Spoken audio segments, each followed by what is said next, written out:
നിയമസഭാ തെരഞ്ഞെടുപ്പ് മുന്നൊരുക്കങ്ങൾ ചർച്ച ചെയ്യാനുള്ള കോൺഗ്രസിന്റെ 2 ദിവസത്തെ നേതൃക്യാമ്പ് വയനാട് ബത്തേരിയിൽ തുടരുന്നു. നിയമസഭാ തെരഞ്ഞെടുപ്പിൽ മുസ്ലിം ലീഗ് അടക്കമുള്ള ഘടകകക്ഷികളെ പിണക്കരുതെന്ന് കെ മുരളീധരൻ ചർച്ചയിൽ ആവശ്യപ്പെട്ടു.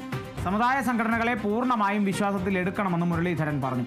2019 ലോക്സഭാ തെരഞ്ഞെടുപ്പിൽ ഉണ്ടായ വിജയത്തിന് പിന്നാലെ ഉണ്ടായതുപോലെയുള്ള അമിത ആത്മവിശ്വാസം വേണ്ടെന്ന് കേരളത്തിന്റെ ചുമതലയുള്ള AICC ജനറൽ സെക്രട്ടറി ദീപാദാസ് മുൻഷിയും പറഞ്ഞു. അഭിപ്രായ ഭിന്നതകൾ പാർട്ടിക്ക് അകത്ത് പറയണമെന്ന് ശശി തരൂരും ആവശ്യപ്പെട്ടു.